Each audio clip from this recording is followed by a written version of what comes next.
Kaixo eta ongi etorriak saio berri batera, gaur ekainak 13 ostirala da eta elkarrizketa bakarra izango dugu. Gaurkoan, hemen platoan Elena Bengoetxea izango dugu. Elena Bengoetxeak El barrio en el centro izeneko liburua idatzi du. Iruñeko Alde Zaharreko auzo mugimenduaren inguruan hitz egiten duena, eta honen inguruan arituko gara berarekin. Baina elkarrizketa honekin hasi baino lehen, goazen gure betiko edukia ikustera.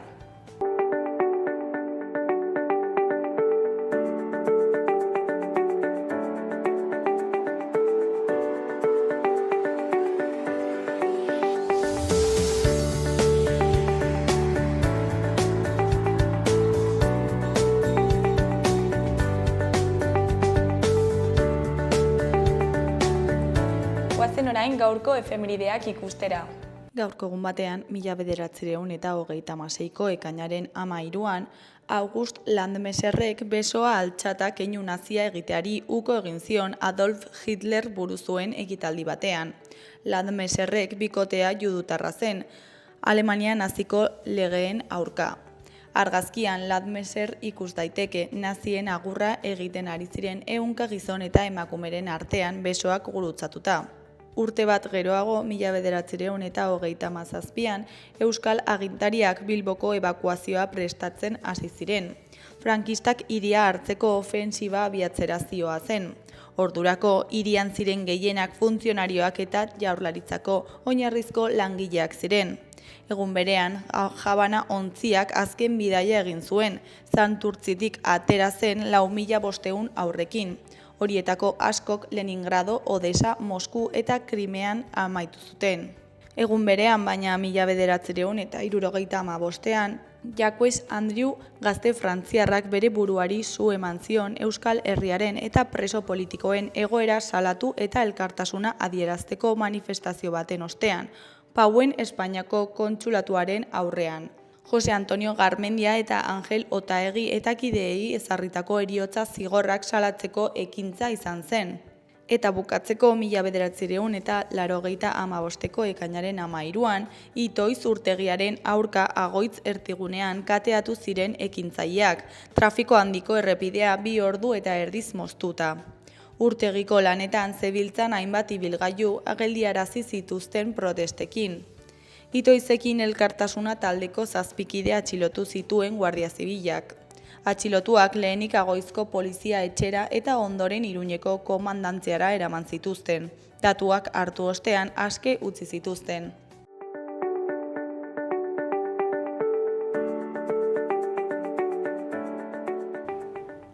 Gaurko eta biharko agenda errepasatuko dugu orain. Ostiralean Iruñeko Totem aretoan izango da Odei rap abeslaria iluntzeko 9:00. Terapia izeneko diskoa kaleratu berri du musikariak eta Iruñean aurkeztuko du.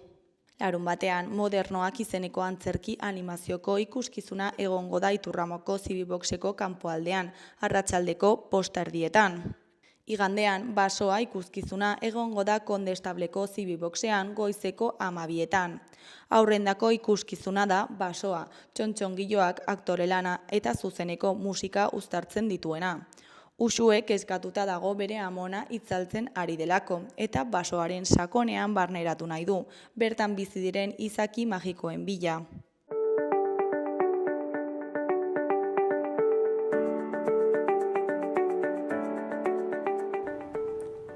Ikus dezagun gaurko egunkarien azalek zer dioten.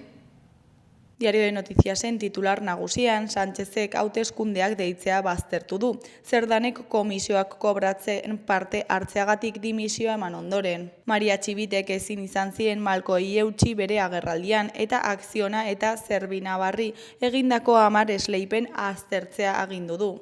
Guardia Zibilaren arabera, PSOEko antolakuntza idazkari ohiak 620.000 euro erabili zituen hozkadetan. Ikerketaren barruan, diputatu nafarra, Abalos ministro ohia eta Koldo Garzia aholkularia daude. Ukok 2015an kokatzen du kasuaren hasiera, Minamugako potasa ustiatzeko obra kontratuan. Txostenaren arabera, Zerdanek esleipenei lortutako zenbateko eta ordainketa kudeatzeko ardura izango zuen. Argazki nagusian Santos Zerdan atzo kongresuan egindako osoko bilkuran. Pedro Sánchezen arabera sekulako etxipena da, 11 urte izan dira elkarrekin lanean. Ez ginen berataz fidatu behar. Beheko berrietan batetik Launafarrek 11 Max sari eskuratu dituzte. Bestetik hegazkin bat izartu da Indian 252 bidaiariekin eta bizirik atiraden bat dago. Bukatzeko, 61.416 paziente lehen kontsultarako itxaron zerrendan daude. Diario de Navarra egunkarian, honen titularrean, Zerdanek dimisioa eman du ukok inguratuta eta Sánchezek erantzunkizunik ez duela esan du. Nafarroako sozialistak 620.000 euro arte kudeatu omen ditu batzordeetan. Argazki nagusietan, Txibite, Zerdan eta Sánchezen argazkiak ditugu. Txibiteren arabera, espero dut Santos gai izatea bere errugabetasuna frogatzeko. Zerdaren arabera, eman beharreko azalpen guztiak emango ditut. Eta Sánchezen hitzetan barkamena eskatzen dut, ez ginen inoiz Santos Zerdarengan fidatu behar. Foru gobernuak susmopean dauden enpresen 10 bat obra ikuskatuko ditu. Minamuga, Akziona, Serbinabar, Koldo eta Zerdanen arteko lehen lotura. Koldo Garziak Iruñeko taberna bat erabiltzen zuen ordainketak jasotzeko bitartekari gisa. Hauteskundeak aurreratuko ez dituela ziurtatu du gobernuko presidenteak. Goiko berrietan, alde batetik 250 hildako baino gehiago Indian izandako hegazkin istripu batean. Beste alde batetik Martzillako bizilagunez nazkatuta. Azkenik listik 2027 arte sinatuko du Osasunarekin. Gara egunkaliaren titular nagusian, Sánchezek Zerdanen burua entregatu du ukoren txostenaren ostean. Ustelkeria leporatzen dion polizia dokumentuaren ostean, Santos Zerdanek dimisioa eman eta diputatu akta entregatuko du. Pedro Sánchezek berriz barkamena eskatu du berarengan konfiantza izateagatik eta hauteskundeak baztertu ditu. Argazki nagusian Pedro Sánchez bere alderdiak ferratzen duen egoitzan agertu den hedabideen aurrean, serio. Txibite lehendakariak atsekabetuta kontratu guztiak aztertuko ditu. Ezkerreko aldean Iñaki Iriondoren analisia dugu, lorpen propioak jasotakoak eta lapurtutakoak. Behean alde batetik Irujok BSH-ri dei egin dio itxiera atzeratu dezan. Beste alde batetik Egiptok amore eman dio Israelen presioari eta Gazako martxa globala oztopatu du. Berriaren titular nagusian hau irakur dezakegu. Santos Zerdanen aurkako ustelkeria akusazioek ataka estuan jarri dute Pedro Sánchez. PSOEko aholkularitza idazkariak dimisioa eman du. Espainiako presidenteak barkamena eskatu du eta baztertu egin du hauteskundeak aurreratzea. Argazkian Santos Zerdan PSOEko aholkularitza idazkaria atzo dimisioa eman aurretik Espainiako kongresuan. Beheko berrian Gazako mugara joateko asmoa zuten 200 ekintzaile atxilotu dituzte Egipton. March to Gaza ekinaldiaren bat egitera joan eta antzeman dituzten 8 euskal herritarretatik 4 libre utzi dituzte ordu batzuen barruan.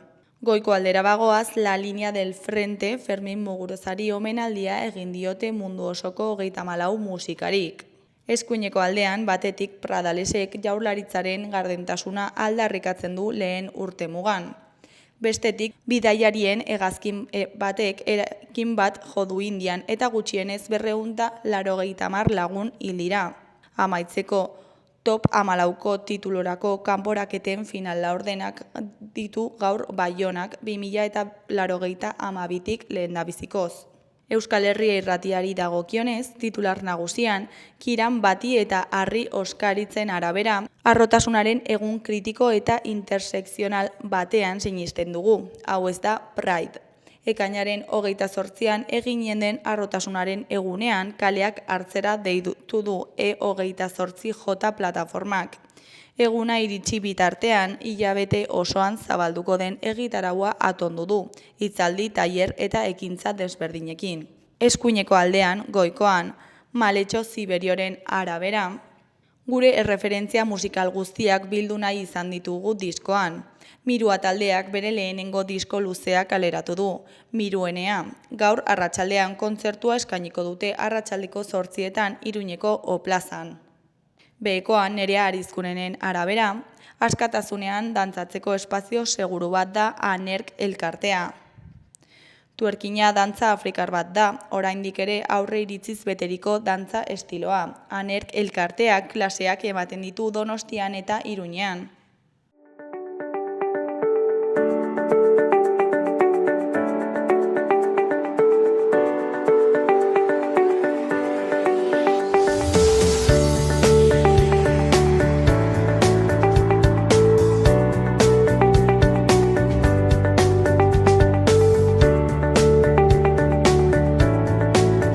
Kaixo, hasieran esan dugun bezala, orain Elena Bengoetxearekin gaude. Kaixo, zer moduz? Kaixo. Ongi, ongi.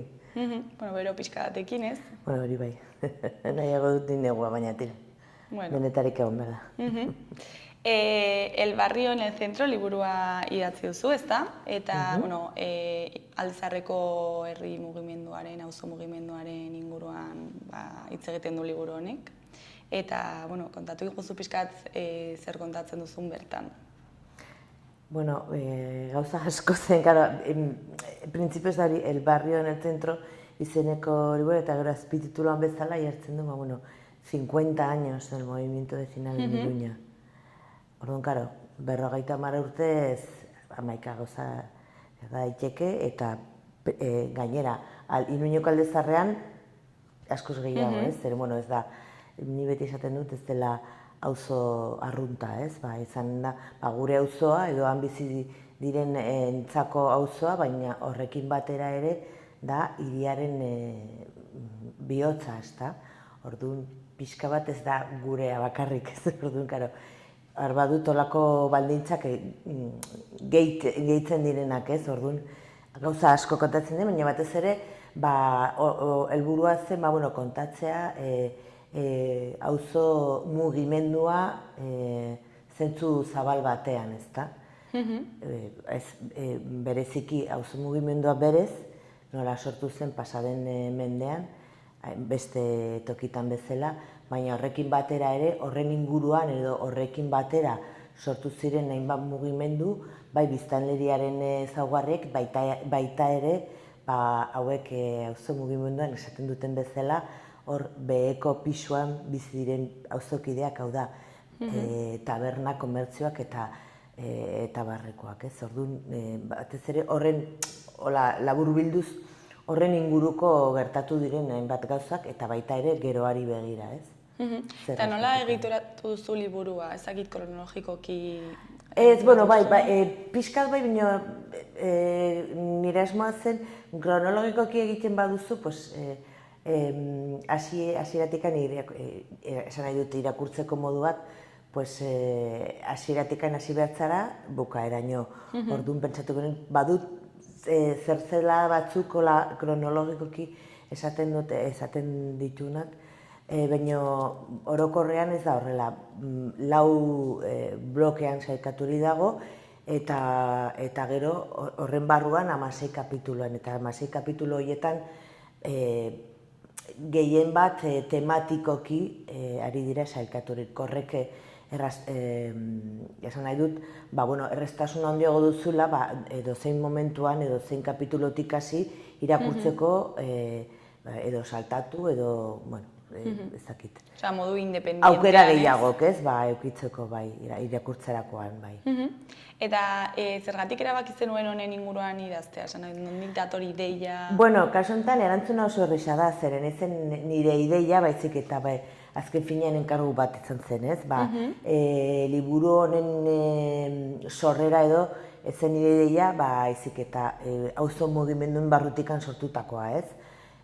Hau da, azeta ekimen, bere garaian gaur egun azeta sare komunitario horren barruan sortu zen orain dela urte batzuk memoria talde bat, Haciendo Barrio, Haciendo Historia izeneko taldea, eta talde horretan pixka bat gertatutako gauza guztiak, ekintza, pentsamendua eta guzti hori biltzea, memoria hori eraikitzea, hau da, eta horrekin batera ere, memoria hori biltzeko tresnerien horren artean, pentsatu zuten, igual, konbenia izango litzateke, liburu bat idaztea horren barruan gauza guzti horiek sartzeko. Bai bakarrik ez da irakurtzeko liburu bakarri baizik eta ere ikusteko, ez?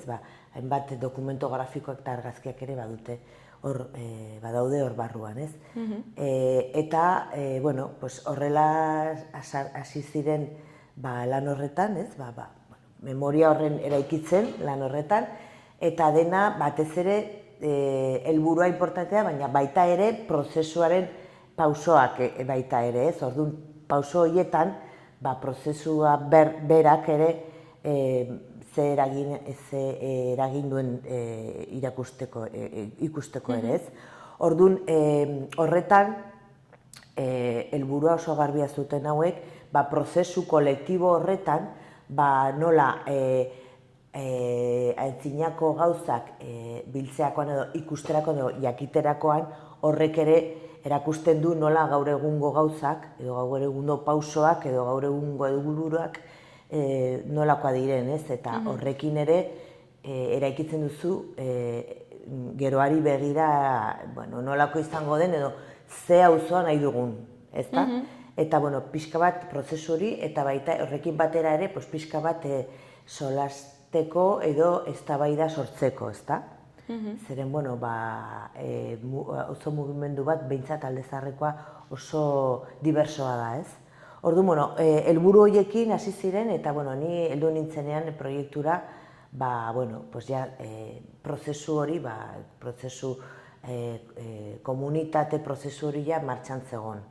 Eta ezen zen justo pandemian txartu nintzen ni, gutxi gora bera, eta justo momentu horretan moteldu egin zen proiektua, eta gero hasi ginen 2008 batean erakusketa batekin, ez? Plazaran zentro komunitarioan bertan, eta izan zen erakusketa bukatu gabeko erakusketa. Gure helburua zen olako denbora olako marra bat jarrita hasieratikan eta gero ari begira ere, hainbat hitoak eta hainbat gauzak markatutakoak eta horrekin batera hori testuak, azalpenak eta baita ere argazkiak. Eta gure helburua zen erakusleei pixka bat gonbidatzea erakusketa hori betetzera, ez? Betetzeko. Eta horrela izan zen, batzuk, batzuk aserreturik, zer ez da gertzen, edo nire kolektiboa ez da gertzen, eta horrelako gauza beste batzuk argazki pilo bat gehitu zen erakusketara, eta hori ere material gisa erabili genuen gero liburua egiteko, ezta? Hori zen niretzat behitzan prozesuaren hasiera. Eta hori izan da, ni proposamen bat egin nuen, bakizu ez liburu bat, azken finean, ardatz bat eduki behar du, edo struktura bat, pixka bat, eta batez ere, pentsatzen ez dela ensaio bat, eta ez dela ikerketa soziologikorik, eta ez dela horrelakorik, ez? Baizik eta gerot, eta jende gehiago irakurtzeko horrek esan nahi dut, zerbait astuna ezin duzula egin, ez? Hala ere, nahiko potola atera da liburua, egia da, baina, hori da nire asmoa behintzat, ez? Pixka bat jendeari, pertsonalki idatzi dut, kronika moduan, ni ere, azken finean, nire bizitza erdia baino gehiago han pasatu naiz, ez? Alde zarrean, ordunik ere, auzokidea, da ez, orduan, eta baita ere, han mugitzen diren, hainbat mugimenduen militantea ere, ez, orduan, hortikan pixka bat idatzi dut, ez. Zergatik uste duzu izan zarela zu hautatua proiektu hau gauzatzeko? Pues ez dakit, hori ez da nire erantzuna, ez hori, errantu behar diozu, igual horregatik, ez, azken finean, nola baita esateko barruan nintzen, eta igual horregatik zen da, hori hauek bai. Eta prozesua nola izan da? Ezakit nola izazti zineten, gero nola nola bilduzu dokumentazio hori?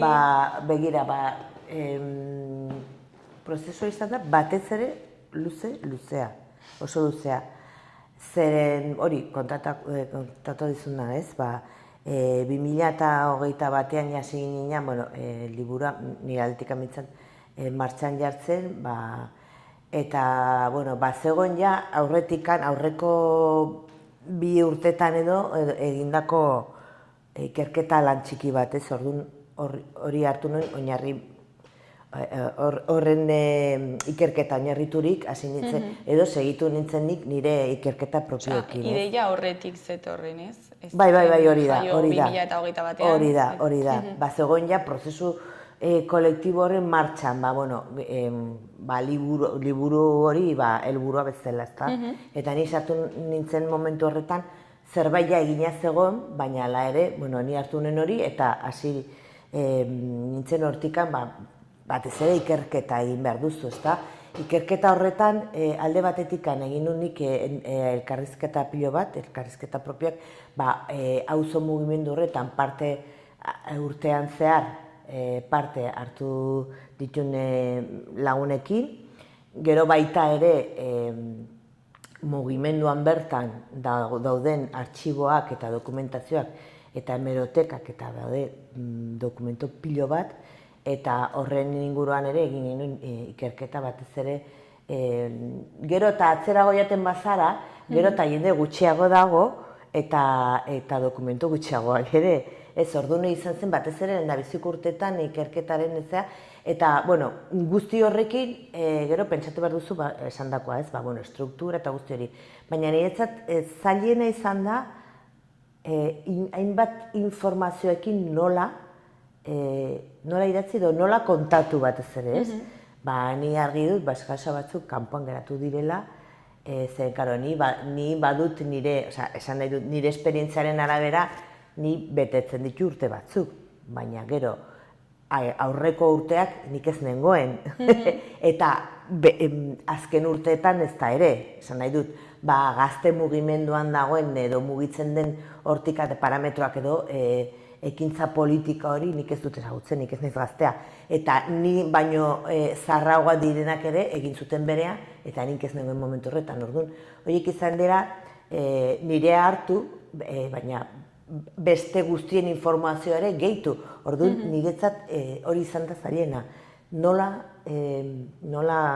finkatu edo nola laburtu hainbat informazio eta hainbat gauzak eta hainbat akzioak ez dakit nola esan ez. Hori, izke 50 urtetan, bezazazu ez. Gauza gertaitik. Eta zer hartu, zer ez? Hori da, azken finean, erabaki horretan ere zuk olako erabakiak hartzen badituzu, horiek ere markatzen dute bidea baita ere. Orduan, azken finean, hau sartzea eta ez bertzea, hori ere erabaki bada, ez? Erabaki politikoa kasu honetan baita ere. Zeren, edo, ni dena den saiatu naiz gero eta informazio gehien sartzea, zeren, pentsatzen dut, igual mugimendu ezagunenak edo handienak txikiekin konparatuz niretzak garrantzi berdinakoa, beti ardatza, beti pentsatzen auzo mugimenduan bertan dagoela, ezta? Eta etorri zaizu jendea esanez, nire azuzu jarri? Nik uste oraindik, karo, erakusketak gerratu zen bezala. Nik uste momentu honetan oraindik oso goiz da, zeren, orain gaude, aurkeztu berriak, eta beste urte pasata, pentsatzen ja, lau pabost urtetan pasatu da, hori egiteko, eta zen garaia, ez? Baina esan nahi dut, aurkeztu berriak, eta oraindik ere, nik uste orain hasiko direla horrelako erantzunak, ez da, irakurri dut, pausatuagoak eta lasaiagoak momentu horietan erosita ikusi edo irakurri, orduan hori hasiko dire, nik uste dute, hasiko dire kritiko, hilako kritikak, izan indena, batzuk ja esan didate, bueno, kapituloren bate irakurri dutela eta bueno, nahiko kontena dut, eta niretzat hori oso erakargarria da, ez? Baina besteak ere ektorriko dira, seguro. Ez imposiblea da, dena sartzea, edo zuk, azken finean idaztea ekintza subjektibo bat da, ez da? Orduan zuk hartzen duzuna, naiz eta intentziorik gabe, subjektiboa da, eta igual niretzak garrantzia duena, igual zuretzak ez da inbeste, edo kontrakoa, ez? Hori uste dut horrela izanen da edo zen kasutan. Eta prest zaude etortzen denerako? Bueno, zergatik ez, bestela ezin da, bueno, ni egin dut aldu dana, orduan, karo, nik ez dakit nola esan, nik uste iritzi guztiak, ongi etorriak, eta gainera, liburuan helburu bat hori zen, ez, pixka bat eztabaidarako, orduan, oso ongi dago ere, jende hasten badela esaten, hau ez da horrela, edo da bestea, edo ez nago batera ados, ez dakin noren iritziarekin, ongi dago, ongi etorria, horrelakorik. Ondo edo gaizki, baina eztabaida sortzea. Bai, nik uste hori dela, eta askotan nolako mugimenduat hori da, azken finean, aurrera segitzeko indarra, ezta? Eta nola dago orain gaur egun auzo mugimendu hori? Hori, galdera hori zaila da erantzutea, baina nik uste azken urtetan, eta hori baita ere, batez ere azken kapitulatan hitz egiten dut horretaz, batez ere galdera batzuen bidez erantzuna baino, galdera gehiago daude. Baina, bai, pixka bat ez dakit nola esan. Izan da, azken urte hauetan, orain dela 10 urte gutxi gora bera, sortu zen azeta ekimena, hau da, azeta sarea, eta horrek markatzen du aurreko funtzionatzeko era eta aurrengoa, ez, nahiko desberdina dire, eta batez ere lortzeko auzo mugimendua bera indartzeko eta horrekin batera edo zeinek hartzeko, esan nahi dut, alde zaharrean dago auzo mugimendua batez ere auzoenea egoitzenen inguruan, auzorako zentro komunitario horren ingura, baina horrekin batera badaude beste mugimendu batzuk auzoan, gazte mugimendua, edo beste kolektibotan dauden agenda politikoaren ekintzak edo helburuak, nolabait esateko, eta baita ere beste auzo mugimenduak, ez da. Adibidez, orain dela urte gutxi sortu zea, Convivir en lo Viejo izeneko sortua, adibidez. Orduan, esan nahi dut, hainbat helburuan zergatik bakoitza berean, igual egiten duguna da, funtzionamendu hori aldatu, hau da, hartu, adibidez, gentrifikazioen inguruko arazoak, eta hori nik uste du izanen da gaur egungo ziurazki arazo larriena, alde zaharrean. Turistifikazio hori, ostelaritzak irabazi du esparrua, konbertsioarekin konparatuz, jendea joaten ari da auzotik, etxe bizitzako prezioak eta bai alokatzeko bai erosteko eromen hutsa bihurtu da. Orduan, arazo guzti horiek, adibidez, ez da beharrezkoa auzo mugimenduan parte hartzea mugimendu horren parte hartzeko. Esan nahi dut, bai auzokide individualki sartuta edo beste kolektibo batzuk bere ekintzak horren barruan daude horlako helburu bat. Orduan, denok elkarrekin elkartzen dira gai baten inguruan, ez? Orduan, horrela indartzen da mugimendua gai horretaz inguraturik, ez? Eta horrela sortu ziren hainbat lantalde, eta asmoa da, horrekin batera nolabait esateko ze auzo mota nahi dugun, ez? Geroari begira, eta nik uste momentu honetan, nik uste auzo mugimendu hori inoiz baino handiagoa da. Horrela ikusten du nik, inoiz baino handiagoa dela. inoiz baino indartsuagoa dela. Baina, karo, horrek esan nahi dut ere, barruan dauden jendea, denok ez dira berdinak. Eta hori esan nahi dute momentu nahiko interesgarria da alde horretan, ez? Zeren, bueno, denon artean egin behar dugu auzoa, ze auzoa nahi dugun, eta batez ere, eta azken kanpainaren arabera hola esaten zuten, ez? Auzo honetan jende bizi da. Orduan, horren inguruan, ze normalean gertatzen den bezala, administrazioan edo politikoak ikusten duten eredu horretan eredu horretatik kanpo gaude, ez? Eta ez dugu horrelakorik nahi. Nahi du, guk auzokideak edo mugimendua bera edo auzoa berak egin dezala bera nahi duena. Hortik edo beste aldetik. Orduan ikuste momentu horretan gaudela eta nahiko interesgarria ezta. Eta horrekin batera ezaugarri oso bitxia da nola bai jende zarra, bai jende gazteak nola izan dela kasu honetan olako prozesua, hau da, militante zarrak edo voluntario zarrak eta bai gazteak olako kontinuitate bat izan da, baina horrekin batera ere lan eman komunia egitea eta hori oso arraroa da gaur egun ikuste. Eta nik uste dut oso interesgarria dela eta horrela gaude, horretan gaude momentu honetan aldezaren. Eta horregatik pentsatzen dut interesgarria da geroari begirazta. Baina ere polita, ez? Azkenean. Bai, oso polita, bai. Eta erronkak ere igual jarraitzen dute berdinak izaten, ez? Gauza batzuk eta nik uste, gai batzuk errepikatzen dira liburuan kapitulu batetik bestera, eta nik uste adibidez hori, ez, trafikoaren arazoak, edo peatonalizazioa, edo etxe bizitza, edo zaratak eta, ez?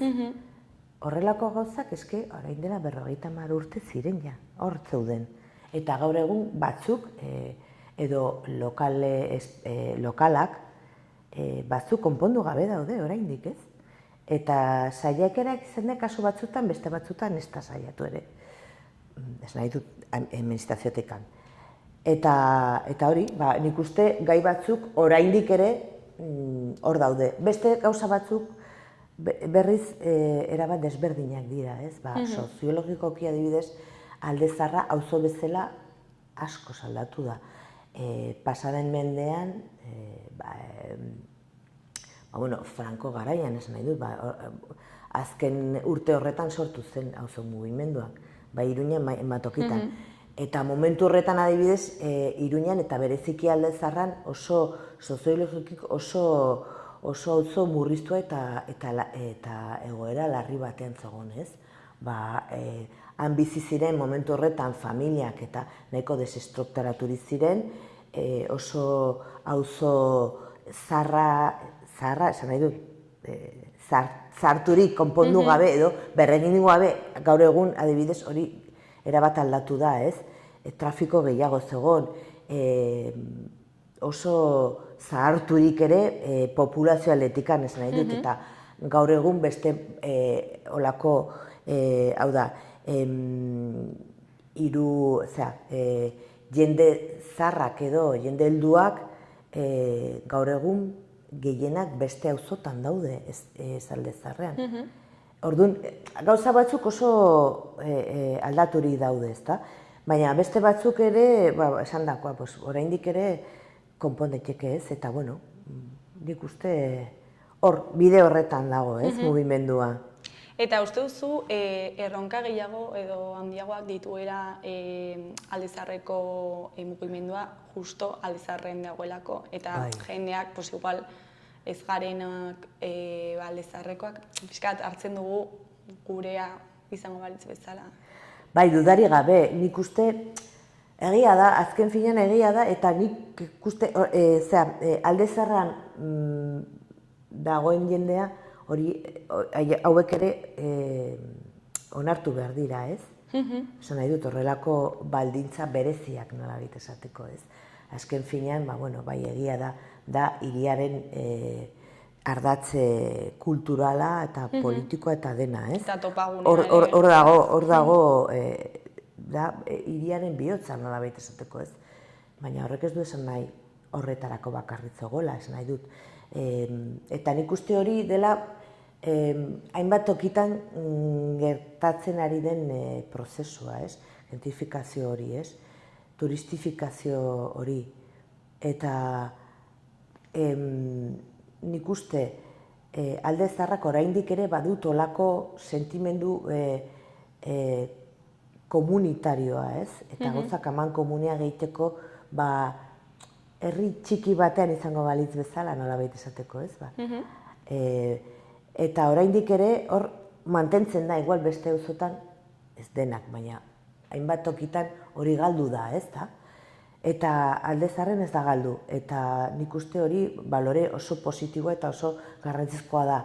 Eta hori kontuan hartu behar da ere, ez? Eta egia da batzutan ikusten da batez ere asteburuero, eta ez, etortzen diren, aizaldi horretarako betidanik izan da, eta nik ere horrela izan naiz. Baina azken bolada honetan izan da, batez ere hori, ez dakit nola esan,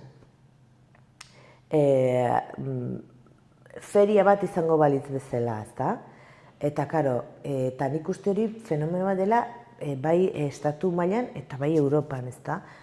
Hiri politak, oso garbia dena oso postala izango balitz bezala, baina gero antxe, gero eta jende gutxiago dago bizitzen. Eta azken finean, auzo batean jende bizitzea da, auzo hori bizian mantentzen duna, ez? Eta hori ezin dugu galdu. Eta nik uste hori dela erronka handiena gaur egun ez da dit. Eta turismoak nola eragiten du?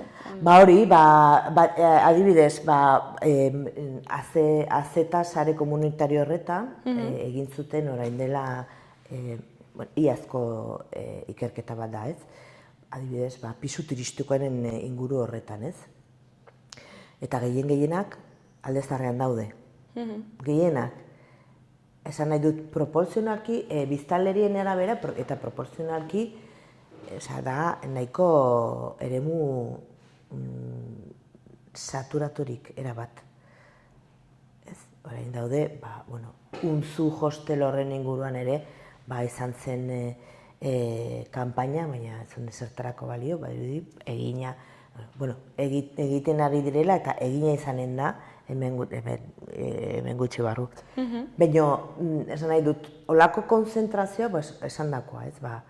Horrelakorik egiten baduzu, jendeak ospa egiten du. Ezin da jasangarria, ez da jasangarria. Horrelako egorarik, segun eta ze karrikan, ez da, baina batzu daude oso gaizki. Eta hori, eta horrek ere badu bere eragin, gero etxe bizitza lortzeko.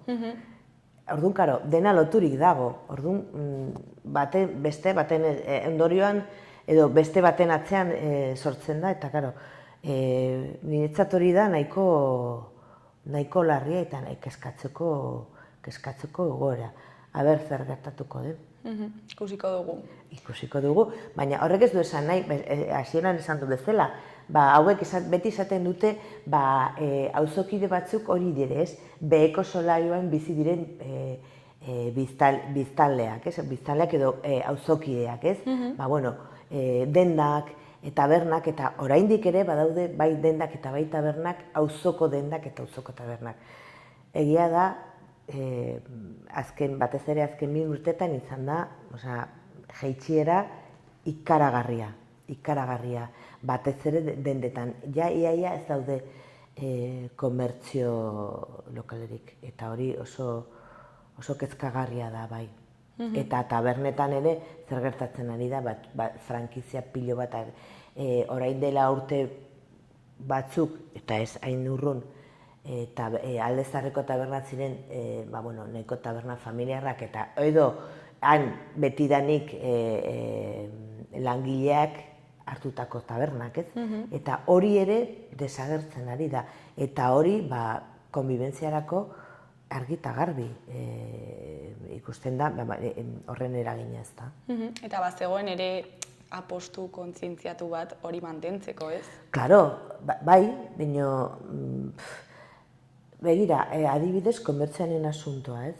Batzuk esaten dute, eta hori gertatu da askotan, hori esan dakoa, azken 2 urteetan, betiko jabeak edo betiko langileak eta jabeak, horako denda txikitan edo komertzio txikitan, zer gertatu da, heldu dela jubilazio garaia. Eta ez dute releborik, ez dago releborik. Eta batek esan zean, bera saiatu zela bere negozioa, negozio familiarra mantentzea, eta bera prest zegon bestearekin igual 2 urte pasatzea berarekin irakasten edo babesa ematen, ez? Eta ez da horrela ere. Zer gertatzen ari da merkatuekin, ez? Eske, nahiko antzekoa da. Oso penagarria da. Orain sortu da proiektu bat, merkatua birpizteko, ez da? Zakite, espero dut zerbait lor dezaten, baina esan nahi dute komertzio batez ere, eta karo, holako auzo bat, hasieran zen, orain dela ez dakizen bat urte, Alezarreko komertzioa zen, hiri osorako erreferentzia, ez? Negozio edo dendak espezializatuak nolabait esateko. Gaur egun ere baita ere erosteko eta kontsumitzeko formak ere aldatu egin dira erabat. Eta ia batzuk zer egiten dute egunero gauza janari freskoak erosi ordez, hartu kotxea eta joan kanpora zentro komerzial batera, ez? Esate baterako. Eta hori ez da Aldezarren bakarrik, hainbat auzotan gauza beratzen da, baina espezializatu edo berezitasun hori desagertzen ari da. Eta gero horrekin batera, hainbat gauzak erosten dugu, erosten ditugun interneten bidez, esan da kolmoa, ez? Orduan, dena badu bere eragina, ez? Txikia baina handiagoa, baina hor dago, eta orduan auzo bat bizi mantentzeko nik uste alde horretan, komertzialetikan ez daitu, eguneroko edo oinarrizko erosketak ere desagertzen badira, jai dugu, ez da? Baina ere bertako lokalentzako industria handiekin lehiatzea oso zaila da. Bai, claro, hori ez da auzo ondorioak auzoan bertan ikusten ditugu, baina, claro, gauzak edo horren arrazoiak handiagoa da edo sakonagoa daude, ez? Nik uste gizarte modelu baten barruan dago ere, eta ez da bakarrik Aldezarren, eta ez da Iruñan ere ez. Eta horren kontra joatea oso zaila da, baina, nik esaten du liburuan momentu batean, hori dela nola Eduardo Galeanok esan zuen, ez? Utopia zer da, hor dagoen, hor urrintzu, hasten zara ibiltzen, eta hurbiltzen zaren heinean, zer egiten du hori, berriro joaten da, urrunaro. Zertan datza utopia, bidea egitea, besterik ez. Eta horrela gaude, ez? Eta pixkat liburura bueltatuta, ez dakit aurkezpenak egin dituzu? Bai, egin genuen, justo kointzitu zen aurten, liburu azoka, auzo egunekin. Izan zen liburu azoka, hasi zen maiatzaren 30ean, ostiral horretan, eta justo biharamunean, hau da maiatzaren 31ean zen, urtero egiten den auzo eguna. Orduan karo guretzatzen, aukera oso polita, ez, kointziditzeko, eta justo ziren gure liburua zen, liburu azokan aurkezten zen lehendabizikoa. Ostiran bertan, eta gero lan batean egin genuen, hori, auzo eguna. Eta gero, aste bat pasata, egin genuen auzorako aurkezpena nolabait ez de, aurkezpen festa. Eta horretan ohitura handikoa gara, eta asko gustatzen zaigu horrelako festetan, ez, ospatzea. Eta horrela egin genuen pixka bat, mugimenduentzako eta biztanentzako eta auzokidentzako denontzako, pixka bat ospatzeko libura egina zegoela, ez? Osea, aurkeztu berria dago. Bai, izan zen, pasaden ostiralean, ekainaren 6an egin genuen Piparrikan, egin genuen aurkezpena, auzorako, eta aurreko ostiralean izena formalagoan, alabait esateko, liburu azokan, ala ere, han zegoen D ereduko klase bat, auzoko eskolakoa, hau den mugimenduan bertako izandako jendea, bai atzokoa, egunokoa, eta bueno, oso polita izan zen ere bihar bai. Eta zuk pertsonalki zer da espero duzuna liburuaz? Pues, bueno,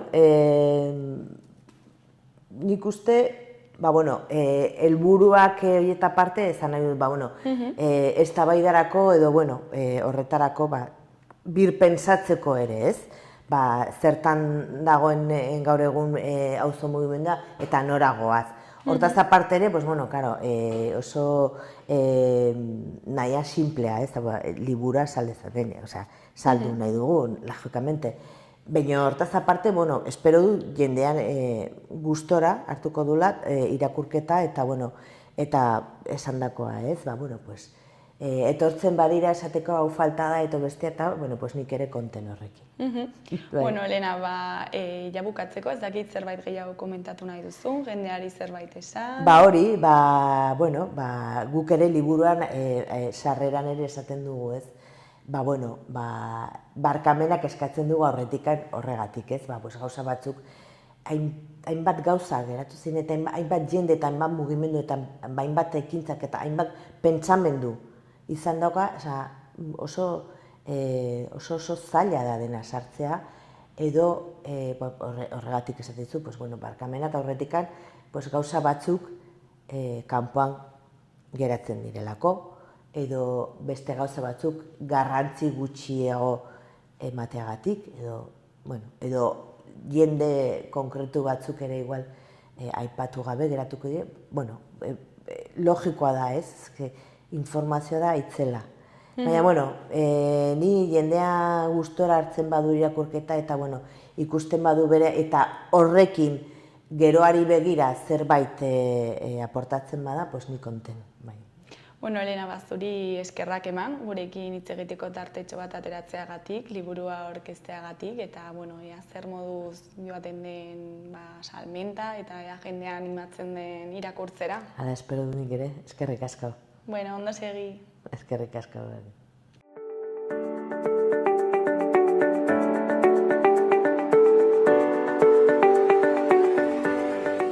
Gaurko, biharko eta igandeko eguraldiaren iragarpena ikusiko dugu orain. Gaur, ostirala eguzkitsu egongo da ordu askotan, eta barnealdean beroak jarraipena izango du. Goizean goiz lainoa eta beho dei batzuk agertuko dira, baina laster desagertu eta egunaren zati handi batean eguzkia jaun eta jabe izango da. Arratsaldean ipar partean leheno deiak ugarituko dira eta gauean zaparrada trumoitsuak izan daitezke ekinaldean. Temperaturan ez da gorabehera handirik izango. Barnealdean maksimoak koska pare bat igoko dira. Hegoaldeko eta hego-ekialdeko haizea bizi ibiliko da. Arratsaldean kostaldetik hasita ipar-mendebaldera egingo du. Larunbatean eguraldia goibelagoa izango da eta temperatura jaitsi egingo da. Hodei dexente agertuko dira eta zirimiria utziko dute, batez ere ipar partean. Hegoaldean giro argiak jarraipena izango du. Arratsalde gauean zaparrada trumoitsuak bota ditzake, bereziki ekialdean. Iparraldeko haizea ibiliko da eta giroa freskoagoa izango da. Barnealdean maksimoak 10 gradu inguru jaitsi daitezke eta oro har balio altuenak 20-24 gradu ingurukoak izango dira. Igandean motel egongo da eta freskotik jarraituko dugu. Goizaldean oraindik zaparrada trumoitsuak izan daitezke ekialdean. Hodeitza trinkoa izango da eta euri apur bat egingo du, batez ere goizean eta ipar partean. Gauean hodeiak gutxitu egingo dira. Iparraldeko haizea ibiliko da, temperaturak berdintsu jarraituko du edo zertxobait jaitsi daiteke eta maksimoak 20-22 gradu inguruan geratuko dira.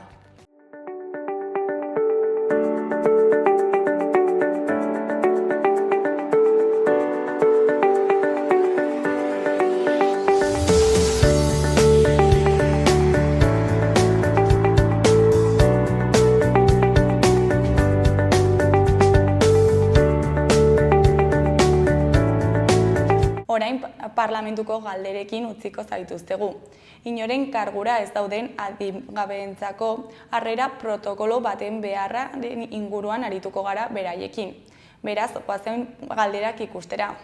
Gero behin uste dugu persona horien ardura hartzea legezko bete beharra bat dela, baina horretaz gain gizatasunaz, erantzukizunaz eta konpromiso politikoaz eta etikoaz ere egin behar dela.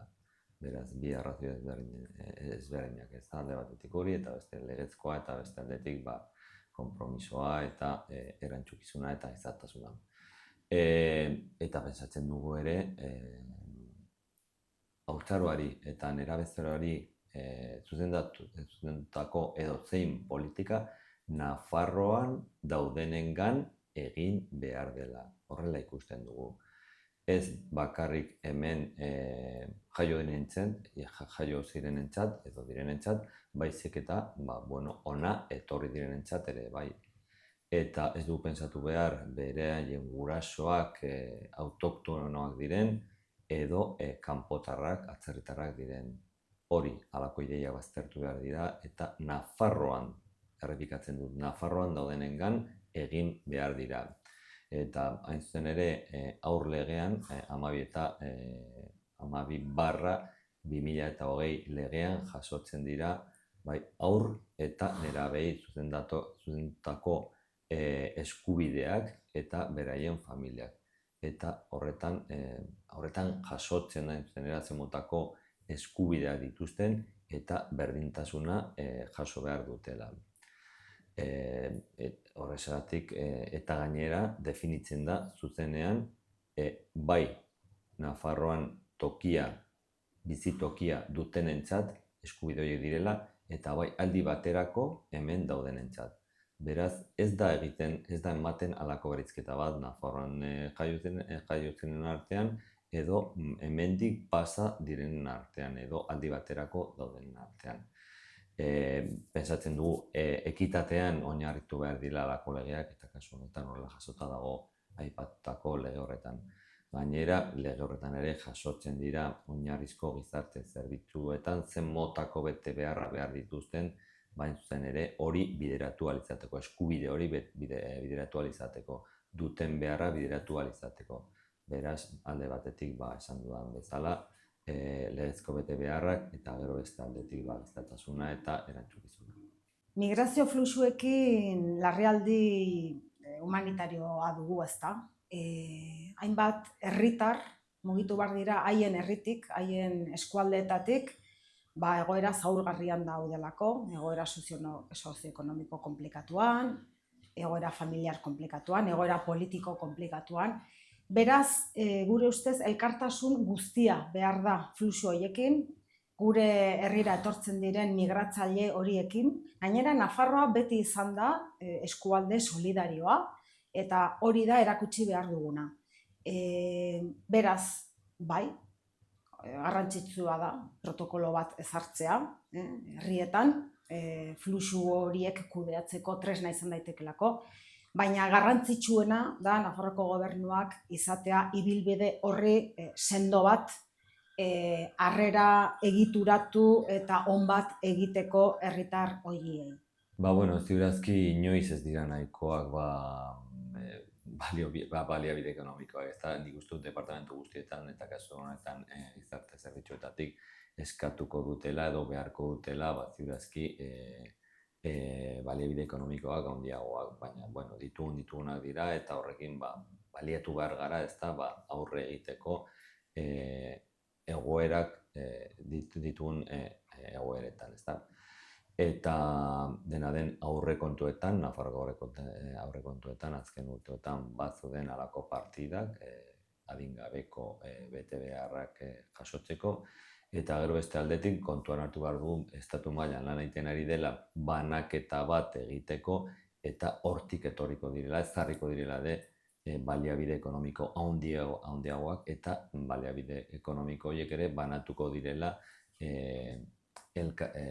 komunitateen artean, ez da, beraz Nafarro hori ere dagokio suposatzen dugula kantitate berri bat etorriko zaigula eta horrekin ere kakotxen artean jokatu beharko dugu ahalik eta arreta hobekien egin ahal izateko. Aldez aurretik esan beharra dago, gure ustez, Nafarroko gobernuak migratzaileei harrera ona egiten diela, egitura on badaukala eta politika zuzenak dituela fenomeno horiei aurre egiteko. Horrek ez du kentzen, indargune horiek egonda ere ez du kentzen ahulezia batzuk ere badaudela. Eta batez ere azken bolada honetan gero eta fluxu gehiago daukagulako. Gero eta etorri berri gehiago daukagulako. Kontuan hartu behar dugu, 2024tik ona 121 igo dela migratzaile kopurua.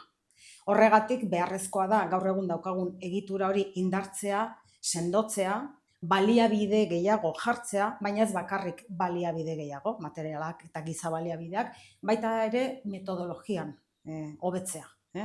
Badira moldeak, gauzak egiteko moduak, egokitu behar direnak erronka berri hauetara. Gainera kontuan hartu behar dugu Zeutatik eta Melillatik etorriko zaizkigun gazte horiei harrera egiteko indartu beharko ditugula gure baliabideak, 5.000 inguru dira eta horiek komunitate desberdinentzat banatu behar dira, beraz, erronka berria izanen dugu Nafarroan horretarako. Beraz, bai, oso garrantzitsua da, baliabideak indartzea, baina baita ere, ibilbide horri sendo hori indartzea. Izan ere, EH Bilduk berriki mozio bat aurkeztu zuen parlamentuan, eta aurrera atera zen, non garrantzia ematen zaion ibilbide horri berri bat egiteari. Beraz, herrietako protokoloa garrantzitsuak dira, baina ibilbide horri orokor hori ere beharrezkoa izanen da.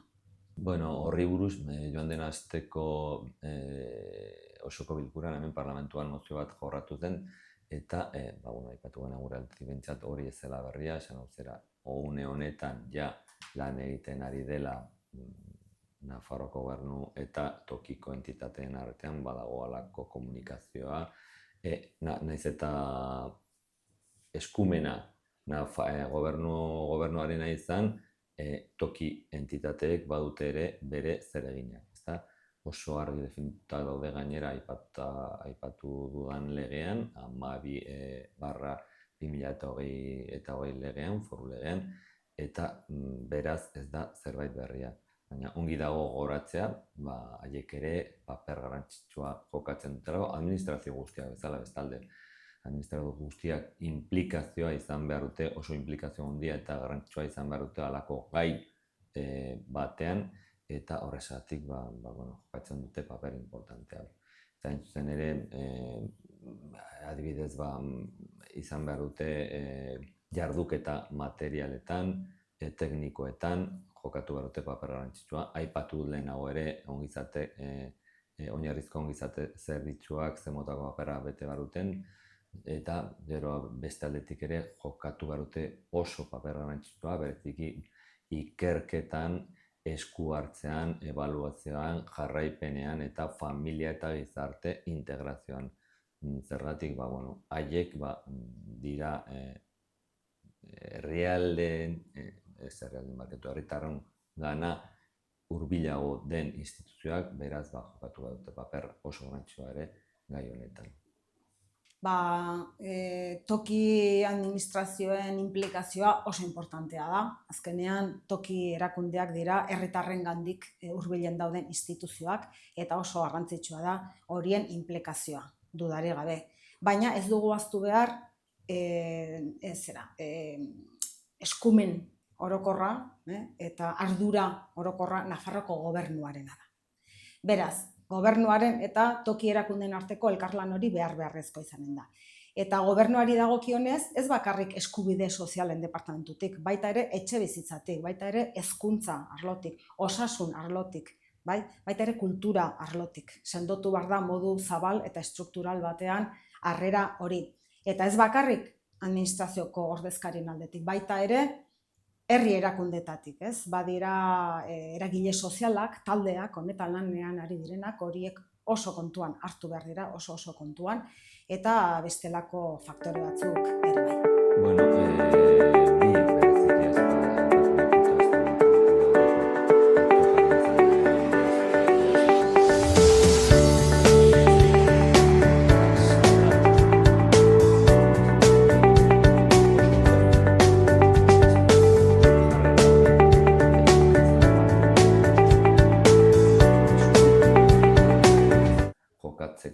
atzekokatzen artean langileekin, bertako langileekin, gogoratu behar dugu 500 eta barkatu 555 familia direla hor atzekaldean daudenak eta haien bizi proiektuak eta gure ustez malturkeri osoz jokatu dute eta salatu, benetan salatu nahi dugu. Eta gero beste aldetik, logikoki gure elkartasuna adieraziz langile eta familia guztiei. Eta gero beste aldetik gogoratu nahi dut joan den astean osoko bilkuran, parlamentuko osoko bilkuran gerabitik plantatu genuen mozio bat, Euskara Europako instituzioetan ofiziala izateko eta aurrera ateratzen bakarrik 5 boto izan ziren kontra eta beraz barkatu Europako instituzioei eskatzen genien Euskara, katalanarekin eta galegoarekin ofizialak izateko Europan. Dakigunez duela egun batzuk portaera hori edo jarrera hori eraman zen estatuko gobernutik, baina PPek jokabide maltsurra zela eta baztertu zen, atzeratu egin zen erabakia eta badiru ekainaren 24an berriro jorratuko dela gai hori eta horrexegatik oso garrantzitsu iruditzen zitzaigun halako jarrera hartzea Nafarroko Parlamentuan adierazteko, Europako instituzioei adierazteko hemendik ere babesten da halako neurri bat oso garrantzitsua iruditzen zaigulako, bai euskararen errekonozimenduarekiko eta prestigioarekiko. Egunotan jakin dugu Fernando Barrena, Bilduko europarlamentaria aitortua izan dela biktima moduan, ezta? 21eko multzo batean aitortu da Fernando Barrenarena, 21 nafarrei aitortu zaie izaera hori. Kontuan hartu behar dugu 16/2019 foru legeak lehen aldiz, eta izan zen inflexio puntu bat, aitortzen dituela eskuin muturreko taldeen eta funtzionarioen biktima politikoak. Zorionez, aitortza hori hor dugu. Harrezkero 2019tik 76 lagun aitortu dira, eta hori oso poztekoa da, ez? Egia hori azaleratu delako, baina aitortu beharra dago, kopurutxo hauek, hau da, 76koak edo 21koak, orai aitortu diren hauek, direla izeberg baten punta. Nafarroko gobernuak eta Gasteizko gobernuak egindako ikerketetan eta azterketetan ondorioztatu da Euskal Herrian, Hego Euskal Herrian, 6.000 inguru torturatu edo biktima egon direla, izaera horretakoak. 5.000 inguru EAen eta 1.000 Nafarroan. Beraz, hau izebergaren punta da eta urratsak eman beharko dira hemendik aurrera ere bai.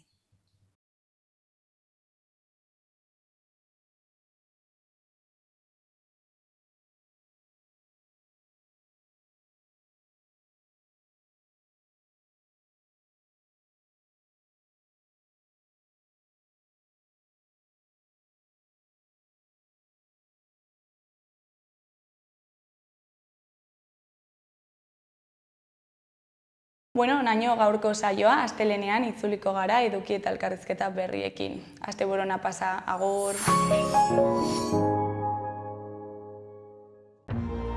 Gobierno de Navarra. Nafarroako gobernua.